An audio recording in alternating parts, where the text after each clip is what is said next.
A atração a seguir é recomendada para todas as idades.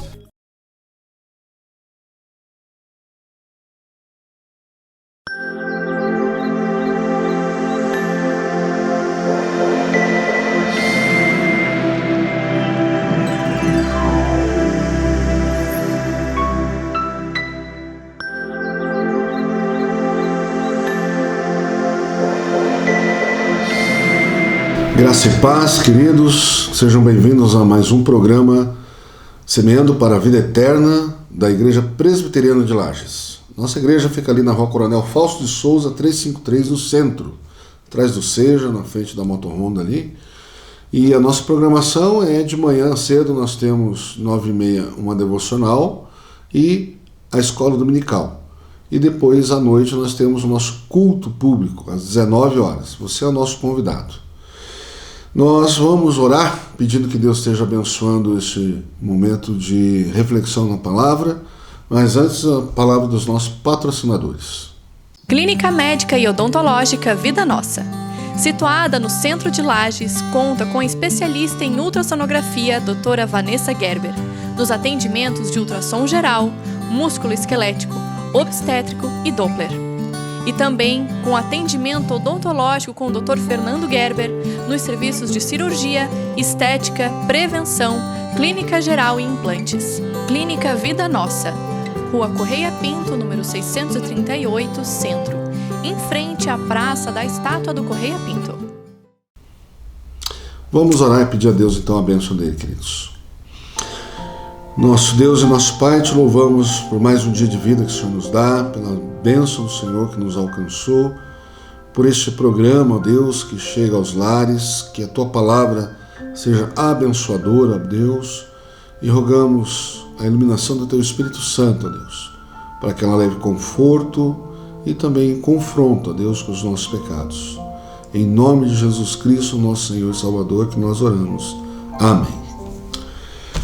Nós estamos, então, iniciando aí o mês de junho, né? E eu quero trazer aqui uma meditação no livro do profeta Isaías, no capítulo 6. Então acompanhe a leitura aí do livro do profeta Isaías, no capítulo 6. No ano da morte do rei Uzias, eu vi o Senhor assentado sobre um alto e sublime trono, e as abas de suas vestes enchiam o templo.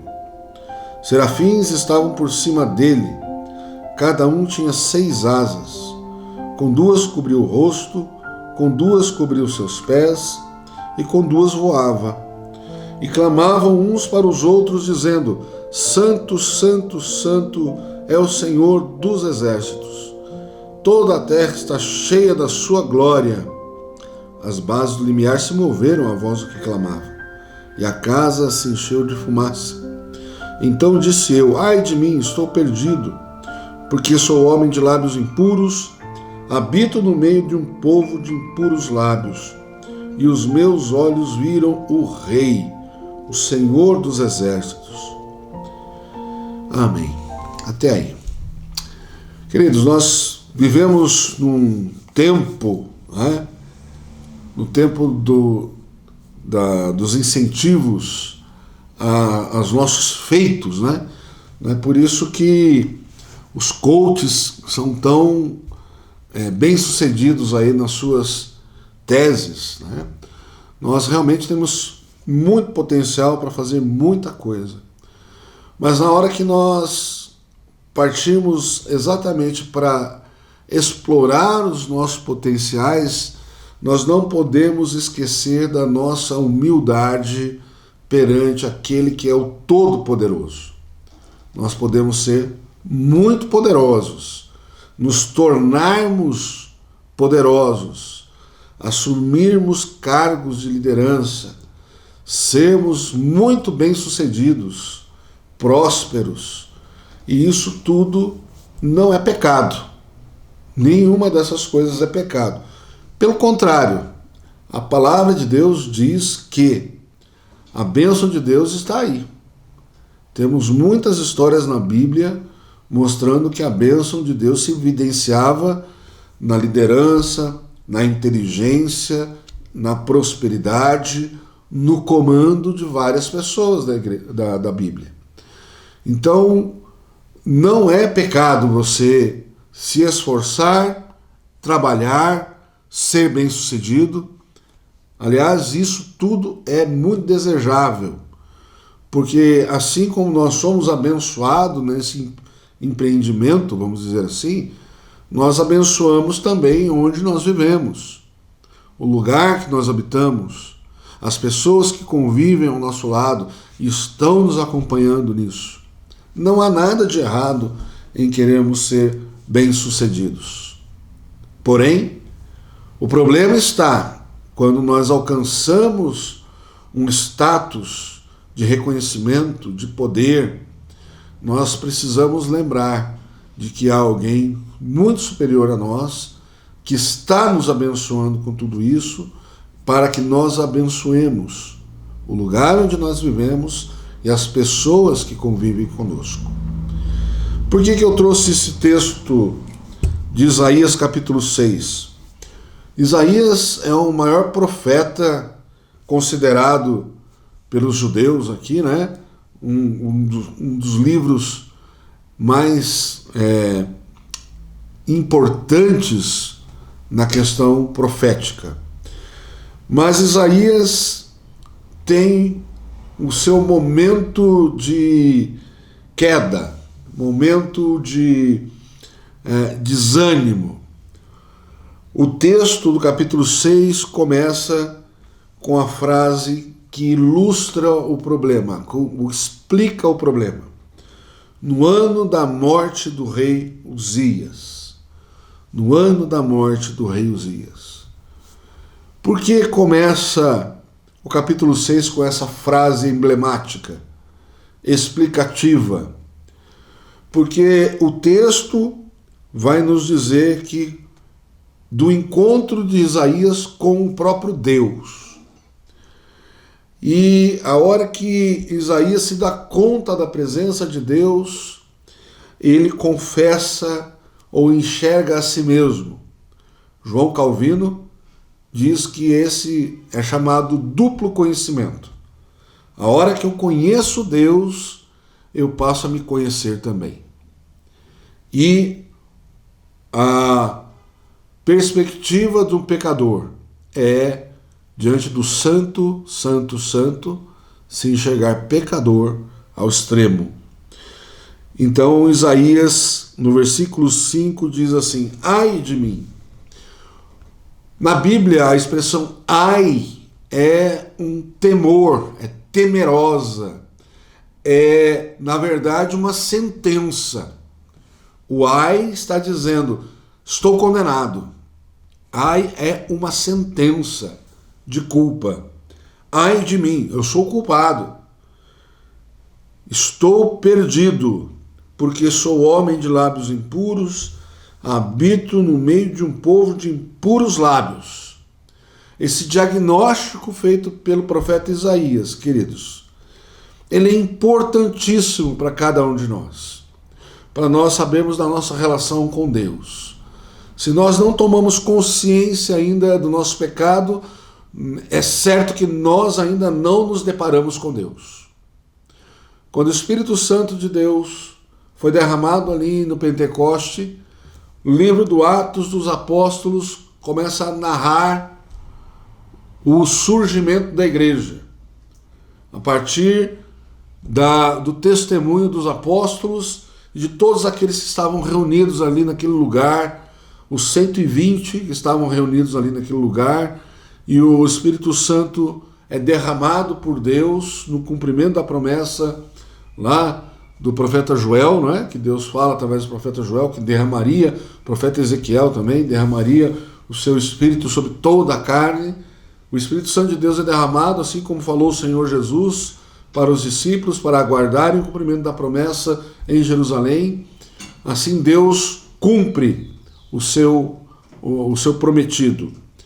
E a partir dali, a pregação do Evangelho, a pregação da palavra de Deus, do testemunho de que Jesus Cristo é o Senhor, aqueles homens e mulheres que ouvem essa pregação, eles são tocados pelo Espírito Santo, Eles se arrependem dos seus pecados, são batizados e fazem parte do povo de Deus. Essa é a sequência. Ouvimos o Evangelho, nos arrependemos dos nossos pecados e nos voltamos a Deus. E o batismo é o símbolo desse arrependimento e desse novo nascimento. Jesus explica para Nicodemos ali que isso chama novo nascimento. Nós somos agora o povo de Deus. Temos um relacionamento com Deus vivo. Aquele que Isaías está vendo agora aqui no templo e está dizendo: ai de mim, eu estou condenado. Né? A sequência do texto que nós lemos até o versículo 6, até o versículo 5, e a partir do versículo 6, Deus providencia para Isaías a sua redenção, simbolizada na forma de um dos serafins que estava voando e clamando no trono de Deus: Santo, Santo, Santo. Pega uma tenaz, que é um instrumento para você pegar as coisas incandescentes, vai ao trono de Deus, pega uma brasa e toca os lábios de Isaías. Isso tudo simbolizando a purificação de Isaías.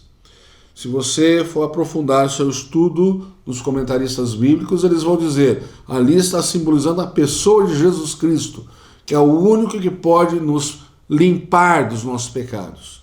A brasa viva do altar de Deus significa a pessoa do Senhor Jesus, que nos purifica, nos limpa e nos perdoa do nosso pecado. E é isso que o anjo diz: com a brasa tocou a minha boca e disse: eis que ela tocou os teus lábios, a tua iniquidade foi tirada e perdoado o teu pecado. O único que pode perdoar pecado é Deus. E através dessa simbologia da brasa tirada do altar do Senhor Deus e tocou os lábios de Isaías, ele foi perdoado, purificado. Queridos, por que é que Isaías disse que ele era um homem de lábios impuros e vivia no meio de um povo de impuros lábios? A primeira frase do capítulo 6 explica isso. No ano da morte do rei Uzias. Isaías é um profeta, ele é um sacerdote, ele trabalha no templo. O seu trabalho é no templo. Ele serve ao rei, e este rei morreu. Este rei morreu. Mas quem foi esse rei? Então eu convido você a abrir a sua Bíblia no capítulo 26 do segundo livro das Crônicas. Segundo livro das Crônicas, capítulo 26, vai trazer um breve relato da vida do rei Uzias. E diz assim o texto: todo o povo de Judá tomou a Uzias, que era de 16 anos, e o constituiu rei em lugar de Amazias, seu pai. Ele edificou a Elate e a restituiu a Judá, depois que o rei descansou com seus pais. Uzias tinha 16 anos quando começou a reinar, e 52 anos reinou em Jerusalém. Era o nome de sua mãe Jecolias, de Jerusalém. Ele, Uzias, fez o que era reto perante o Senhor, segundo tudo o que fizera Amazias, seu pai. Propôs-se buscar a Deus nos dias de Zacarias, que era sábio nas visões de Deus. Nos dias em que buscou ao Senhor, Deus o fez prosperar. Saiu e guerreou contra os filisteus e quebrou o muro de Gate, o de Jabné e o de Asdod, e edificou cidades no território de Asdod e entre os filisteus. Deus o ajudou contra os filisteus e contra os arábios que habitavam em Gur-Baal e contra os meunitas. Os amonitas deram presentes a Uzias, cujo renome se espalhara até a entrada do Egito, porque se tinha tornado em extremo forte. Também edificou Uzias torres em Jerusalém, à porta da esquina, à porta do vale do ângulo, e as fortificou.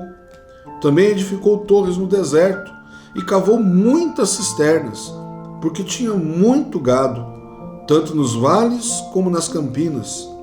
Tinha lavradores e vinhateiros nos montes e nos campos férteis, porque era amigo da agricultura. Que observação maravilhosa essa, né? Ele era amigo da agricultura. Tinha também Uzias um exército de homens destros nas armas, que saíam à guerra em tropas. Segundo o rol feito pelo escrivão Jeiel e Maazéias, oficial sob a direção de Ranias, um dos príncipes do rei. O número total dos cabeças das famílias, homens valentes, era de 2.600. Debaixo das suas ordens havia um exército guerreiro de 307.500 homens, que fazia guerra com grande poder para ajudar o rei contra os inimigos. Preparou-lhes Uzias para todo o exército escudos, lanças, capacetes, couraças e arcos, e até fundas para atirar pedras. Fabricou em Jerusalém máquinas de invenção de homens peritos, destinadas para as torres e cantos das muralhas, para atirarem flechas e grandes pedras. Divulgou-se a sua fama até muito longe, porque foi maravilhosamente ajudado até que se tornou forte. Veja bem, queridos, essa narrativa contando a biografia de Uzias mostra que foi um dos melhores reis que atuou em Israel. Um homem inteligente, começou a reinar muito cedo, com 16 anos, reinou durante 52 anos em Israel. Foi um período de extrema prosperidade para Israel. Um rei guerreiro, com várias batalhas, um rei inteligente na administração, na logística para o exército, também na questão do sustento do povo, né? Aqui diz que ele era amigo da agricultura, ele tinha lavradores e vinhateiros nos montes e nos campos férteis. Então, este rei era extremamente inteligente e tudo que ele empenhava a fazer, Deus o abençoava. Então, durante 52 anos, imagine 52 anos na direção de um rei extremamente efetivo, inteligente, em que as pessoas tinham prosperidade, tinham segurança, tinham comida, tinham tudo o que um rei não precisava, né? E um rei extremamente líder. E, como eu disse no início aqui, essa é a evidência de uma das bênçãos de Deus, a prosperidade, a segurança. Então nós podemos nos considerar, nós, povo brasileiro, hoje como um povo abençoado por Deus, porque nós temos recursos, temos alimento, e aliás, o nosso país é considerado o celeiro do mundo. Nós alimentamos não só o nosso país, mas vários países do mundo dependem da comida que nós produzimos aqui no nosso país. Que bênção! Quantas bênçãos nós recebemos de Deus. Mas o texto que nós começamos a ler foi o texto de Isaías, capítulo 6, em que Isaías começa dizendo que no ano da morte deste rei, ele tem uma visão. E a visão de Isaías foi: eu estou diante do Rei dos Reis.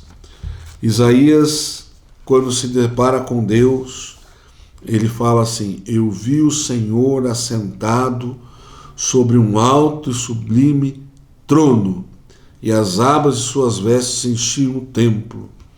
E aí ele diz lá no versículo 3, né, que os serafins clamavam: Santo, Santo, Santo é o Senhor dos exércitos, toda a terra está cheia da sua glória.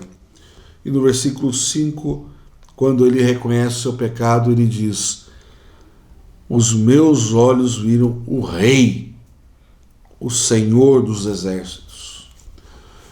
A lição que eu quero trazer e aplicar aqui para vocês, queridos irmãos e irmãs, e para mim também, é que por mais sucesso que nós tenhamos, por mais poder que nós alcancemos, nós não somos o Rei dos Reis. Nós não somos o Deus Todo-Poderoso. Nós não controlamos tudo. Essa história tão bonita do rei Uzias termina de uma forma muito triste, porque o poder subiu à cabeça do rei Uzias e o rei Uzias quis usurpar a tarefa dos sacerdotes, que era queimar o incenso a Deus no templo. E ele foi confrontado pelos sacerdotes e ele enfrentou os sacerdotes e Deus o puniu com a lepra. E ele teve que se retirar e viver isolado no palácio do rei, como um leproso, até o dia de sua morte. E aí Isaías saiu lamentando a morte do rei Uzias, que durante 52 anos trouxe tanta prosperidade para o reino de Israel, mas que ele não era Deus. Deus está no controle, Deus está sentado no seu trono, e as abas de suas vestes enchem todo o templo. É uma visão gloriosa e majestosa do Deus Todo-Poderoso e Soberano. E se nós não nos inclinarmos a esse Deus, se nós acharmos que nós somos os que fazem acontecer as coisas, certamente não terminaremos bem, como o rei Uzias. O nosso chamado é para reconhecermos nosso pecado. Quando Isaías se depara com Deus, ele diz: eu sou um homem de lábios impuros e habito no meio de um povo de impuros lábios. Não é que Isaías era um boca suja, mas Isaías estava lamentando a sua sorte. E o povo também. Quem é que vai nos conduzir agora? O trono está vazio. Será que teremos outro rei tão bom como Uzias? Será que teremos um rei que vai nos dar prosperidade como Uzias? Queridos, Deus está entronizado. As suas vestes, a sua glória enche toda a terra. Não há 1 milímetro sequer desse espaço da criação que não seja de Jesus Cristo. Assim disse C.S. Lewis. Não há 1 milímetro sequer que não seja de Deus.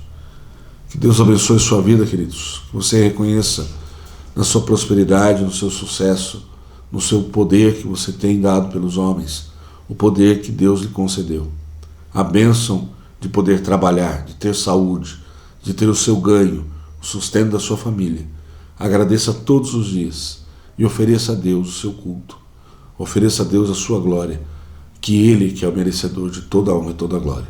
Deus abençoe e até o nosso próximo encontro.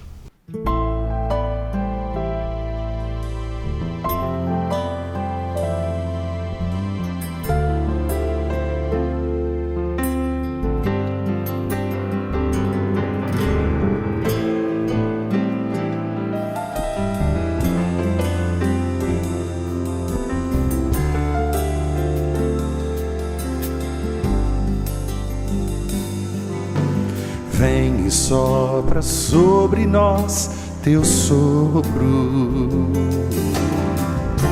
reunidos neste ajuntamento. Honre e santifique este momento com a tua igreja, que é teu povo.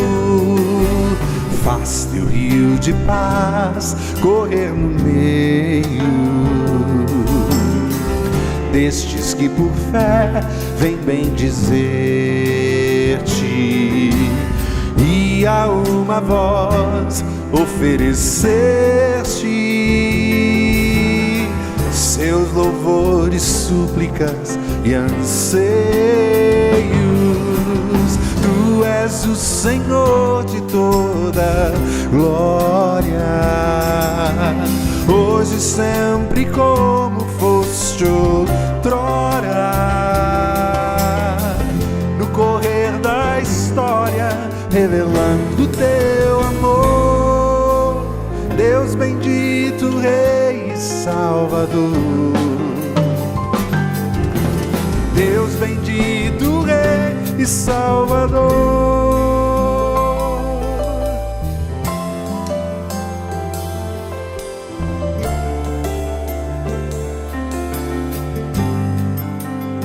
sopra sobre nós.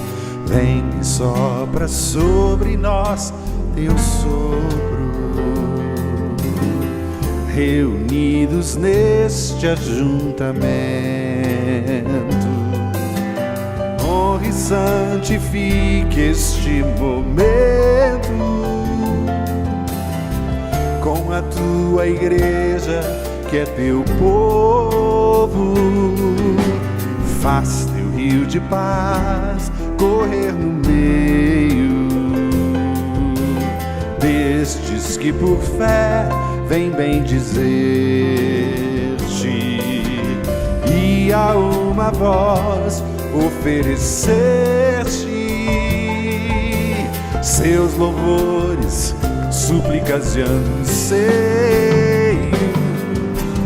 Tu és o Senhor de toda glória, hoje e sempre, como foste outrora, no correr da história, revelando teu amor.